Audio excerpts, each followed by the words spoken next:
एक रहस्य जो सदियों से छुपा रहा, एक देवी जो न मंदिरों में विराजती है, न मंत्रों से प्रकट होती है।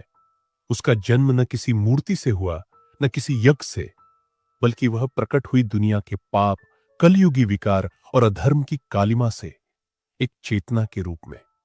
वो शक्ति जो शेर नहीं बकरे पर सवार होती है और जिन्न, तांत्रिक, मसान, काम, क्रोध, मोह जैसे तमाम अंधकारों को बोतल में बंद कर अपने भक्तों की रक्षा करती है। क्या आप तैयार हैं उस शक्ति के अनजाने और अद्भुत रहस्य से पर्दा हटाने के लिए? तो जुड़े रहिए और जानिए वह सत्य जिसे बहुत कम लोग जानते हैं।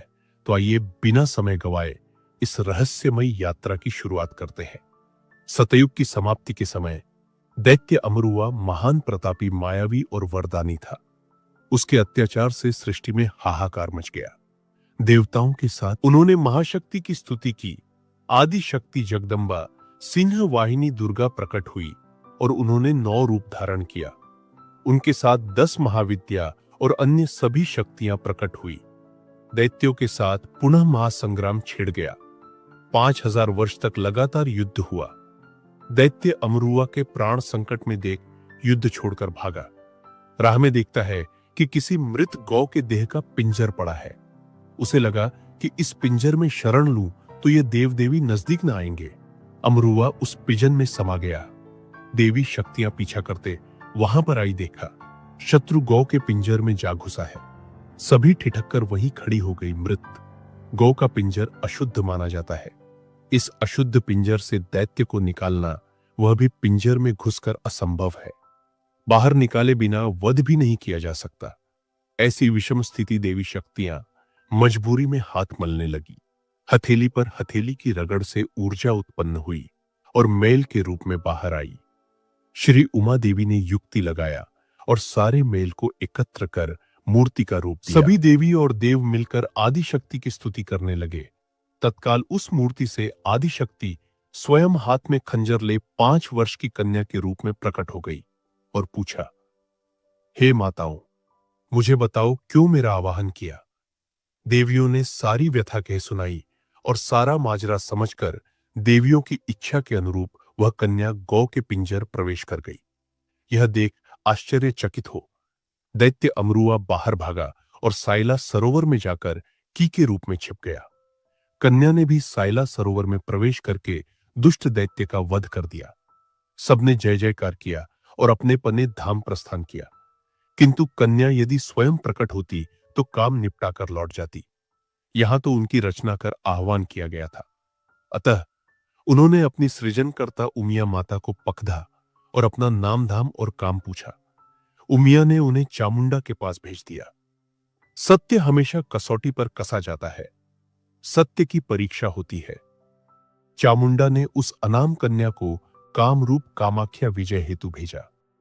चामुंडा जानती थी कि कामाख्या तंत्र मंत्र, जादू टोना और आसुरी शक्तियों की सिद्ध स्थली है।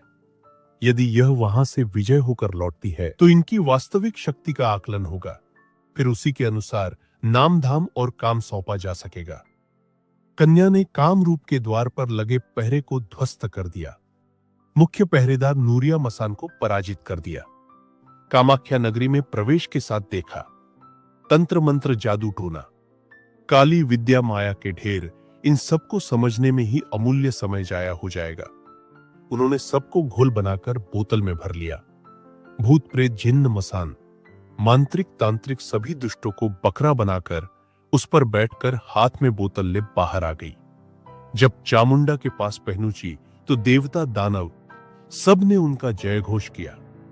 चामुंडा ने कहा, जिस विद्या का प्रयोग दूसरों को दुख देने के लिए होता है उसे मैली विद्या कहते हैं। तुमने उसी मैली विद्या पर विजय पाई है एवं समस्त शक्तियों के हस्तरग दिहाज से उत्पन्न मैल से तुम्हारी उत्पत्ति हुई, इसलिए तुम्हारा नाम मेलडी माता होगा। तुम्हारा स्वरूप कलयुग की महाशक्ति रूप के लिए हुआ है। तुम कलयुग के विकार अर्थात मैल, काम, क्रोध, मद, लोभ, मोह और मत्सर का नाश करने वाली शक्ति हो। अतः सारा संसार तुम्हें श्री मेलडी माड़ी के रूप में पूजेगा। तुमने समस्त दुष्टों को बकरा बना दिया है। अब यही तुम्हारा वाहन होगा। संस्कृत में बकरे का अज कहा जाता है। अज का एक अर्थ ब्रह्मांड भी होता है। बकरे के ऊपर या ब्रह्मांड के भी ऊपर विराजने वाली आदि शक्ति हो। स्थायी रूप से 100 राष्ट्र की भूमि तुम्हारा वास स्थान होगा, परंतु तात्विक रूप से समस्त देहधारियों की जीवनी शक्ति के रूप सारी सृष्टि में तुम्हारा वास स्थान होगा। कलयुग में तुम बकरा वाली मेलडी माता के नाम से घर घर पूजी जाओगी। वैसे तो मेलडी माता के मुख में ममता, नेत्रों में करुणा है और हृदय में प्रेम है। वे अष्टभुजी रूप में दर्शन देती है। बकरे की सवारी है 8 भुजाओं में। अस्त्र शस्त्र है जो निम्नवत कहे गए हैं। दोस्तों, अभी तक हमारी यात्रा समाप्त नहीं हुई है। जो आपने अब तक जाना वह सिर्फ एक झलक। जब राजा मेलडी माता के मार्ग से जुड़ता है तब कथा में चमत्कार, संघर्ष और अंततः मोक्ष का भाव आता है। चलिए सुनिए मेलडी माता और राजा वीरमदेव की कथा। बहुत समय पहले 100 राष्ट्र की सीमा पर एक छोटा राज्य था। गगनपुर उस राज्य में कोई संतान नहीं थी। राजा और रानी ने मन्नत मानी, व्रत किए, परंतु कोई लाभ नहीं हुआ। एक दिन रानी जंगल में स्नान करने गई। वहां उसे एक कन्या दिखाई दी जो एक बकरे पर सवार थी। उसके हाथों में त्रिशूल और खंजर था। नेत्रों में ज्वाला थी, फिर भी मुख पर करुणा थी। माता ने कहा, रानी, तुमने मुझे नहीं पुकारा, फिर भी मैं आई। मैं तुम्हें एक पुत्र दूंगी, पर याद रहे यह पुत्र मेरा सेवक होगा, न कि सिर्फ गद्दी का अधिकारी। उसी रात माता ने रानी को स्वप्न में दर्शन दिए। 9 महीने बाद एक पुत्र का जन्म हुआ। नाम रखा गया वीरमदेव। वीरमदेव जब 5 वर्ष का हुआ तो एक दिन बकरे के पीछे दौड़ते दौड़ते जंगल में खो गया। रात हो गई, सब खोजते रहे, पर वह ना मिला। सुबह होते ही वह खुद महल के द्वार पर आ गया। बाल बिल्कुल सूखे नहीं थे और हाथ में एक छोटी बोतल थी। उसने कहा, मैं मां मेलडी के मंदिर में था, उन्होंने मुझे यह दी है। यह बोतल संकट में खोलना, पर लोभ में नहीं समय बीता। राजा बूढ़ा हुआ और वीरमदेव को गद्दी सौंप दी गई। उसका शासन न्यायप्रिय, धर्मनिष्ठ और मेलडी माता के भक्ति से भरा हुआ था। हर शनिवार मंदिर में भंडारा होता और काली चौदस पर विशेष यज्ञ। परंतु पड़ोसी राज्य का राजा धीरपाल उससे ईर्ष्या करता था। उसने वीरमदेव के मंत्री को खरीदा और एक रात राज्य पर हमला कर दिया। राजा वीरमदेव के पास सिर्फ 300 सैनिक बचे थे, बाकी सब मर चुके थे। मंत्री ने विश्वासघात किया। महल के द्वार टूट चुके थे।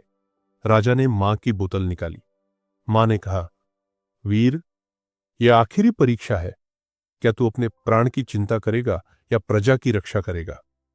राजा ने कहा, मैं माटी में मिल जाऊं, पर एक बच्चा भी दुखी न हो। उस पल बोतल से मां प्रकट हुई, अष्टभुजी रूप में बकरे पर सवार, और उनके साथ 108 वीरों की सेना। उन्होंने एक क्षण में युद्ध का पलड़ा पलट दिया। धीरपाल की सेना भाग गई। युद्ध के बाद वीरमदेव ने अपना सिंहासन छोड़ा और मेलडी माता का मंदिर बनवाया। हर अमावस्या को वे वहां झाड़ू लगाते, दीप जलाते और भजन गाते। माता ने कहा, हे राजा, तू अब राजा नहीं, तू मेरा परम भक्त है।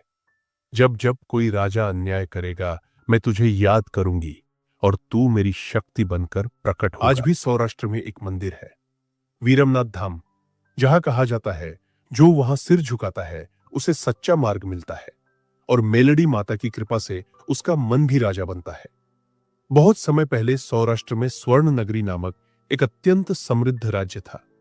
उसका राजा था हेमराज, जो अपने वैभव और यश में डूबा हुआ था। उसके महल में सोने की दीवारें, चांदी के फर्श और हीरों से जड़े सिंहासन थे। परंतु हेमराज का एक दोष था, वह खुद को ईश्वर से भी बड़ा समझता था। राजा कहता, मेरे राज्य में किसी देवी की जरूरत नहीं, मैं ही पालनहार हूं, मैं ही रक्षक हूं।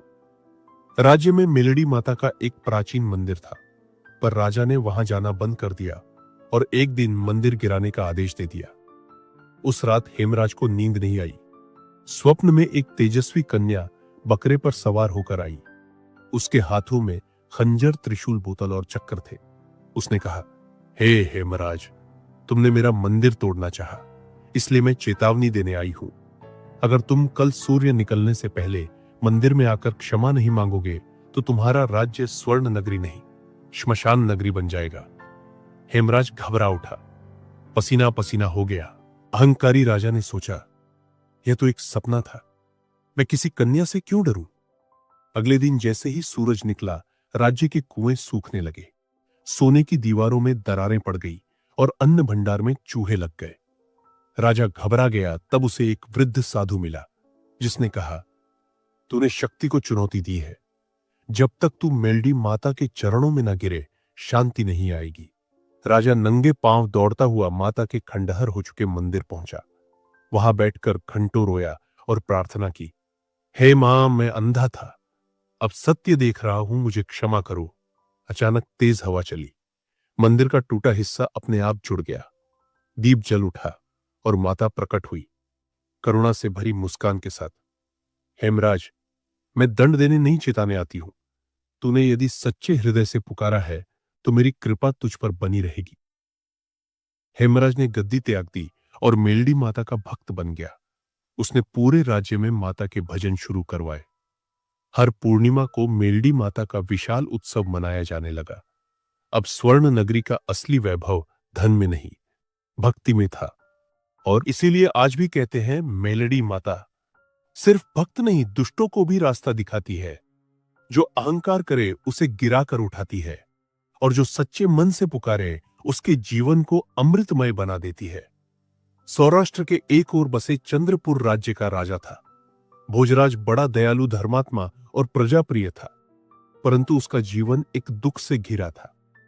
इकलौते पुत्र युवराज विवेक की अकाल मृत्यु राजा टूट गया। राज्य में चुप्पी छा गई। वह रोज महल के मंदिर में बैठकर रोता और भगवान से पूछता, हे प्रभु, क्या मेरा धर्म, दान, तप और न्याय सब व्यर्थ था? क्या कोई शक्ति नहीं जो मृत्यु को पलट सके? एक दिन मंदिर के द्वार पर एक वृद्धा आई। बकरे पर बैठी थी और उसके हाथ में एक बोतल थी। उसने कहा, राजा भोज, मैं आई हूं तेरा संतुलन लौटाने। तेरा पुत्र तुझसे दूर नहीं, बस एक परत पार है। मृत्यु की राजा हतप्रभ कौन हो तुम? क्या तुम कोई योगिनी हो? वृद्धा हंसी और कहा, मैं मेलडी हूं, कलयुग की शक्ति, और आज मैं तुझे मृत्यु के पार ले जाऊंगी, क्योंकि तेरा हृदय सच्चा है। माता ने बोतल खोली। उससे निकली रहस्यमय ध्वनि और राजा की आत्मा बाहर आ गई। शरीर वही वही रह गया और आत्मा को माता ने अपने साथ ले लिया। मृत्यु के लोक वहां अंधकार था। चित्कार, डर और प्रेत भोजराज डगमगाया नहीं, माता के पीछे चलता रहा। मृत्यु के देवदूत बोले, राजा, यहां आने वाले कभी लौटते नहीं। तू क्यों आया है? राजा बोला, मैं अपने पुत्र को लेवाने आया हूं। उसकी मृत्यु समय से पहले हुई है। तभी न्याय का तराजू आया, जहां भोजराज के पुण्य, उसके पुत्र के कर्म और मृत्यु का समय तोला गया। तराजू एक ओर झुका। मृत्यु भारी पड़ी। राजा का चेहरा उदास हो गया। तभी माता मेलडी ने कहा, हे काल, हे यम, यह वही राजा है जो हर अमावस्या को भूखों को भोजन देता था, जिसने अन्याय के खिलाफ युद्ध किया, जिसने मुझ में विश्वास रखा। जब सबने मुंह मोड़ा, तब एक प्रकाश हुआ और न्याय का पलड़ा बदल गया। युवराज विवेक की आत्मा आई। माता के आशीर्वाद से शरीर में लौटी राजा की आत्मा भी वापस लौटी। महल में कोहराम था, पर जैसे ही राजा और पुत्र आंख खोलकर उठे, पूरा राज्य जयकार से गूंज गया। माता ने कहा, हे भोजराज, तू केवल राजा नहीं, तू भक्त है। मृत्यु को जिसने हराया है, उसका राज्य अजय रहेगा। और आज भी चंद्रपुर में कहा जाता है, जिस घर में माता मेलडी की साधना होती है, वहां अकाल मृत्यु नहीं आती। मां मेलडी की बोतल में सिर्फ तंत्र नहीं, जीवन का रहस्य भी बंद है। अगर आपको भी महसूस हुई है मां मेलडी की शक्ति, तो रुको मत, लाइक करो, क्योंकि एक क्लिक से तुम्हारी श्रद्धा मां तक पहुंचेगी। शेयर करो ताकि यह दिव्य रहस्य उन तक भी पहुंचे जो अभी अंधकार में है। सब्सक्राइब करो, क्योंकि यह केवल एक कहानी नहीं, ये एक साधना है, एक यात्रा है, एक अनुभव है। और अगला अध्याय तुमसे बस एक सब्सक्राइब की दूरी पर है। और हां, कमेंट में जरूर लिखो, जय माता मेलडी, ताकि तुम्हारे जीवन में मां का प्रकाश बना रहे और उनकी कृपा हर दिशा से तुम पर बरसे तो मिलते हैं। अगली रहस्यमयी कथा में एक नई शक्ति के साथ, एक नए रूप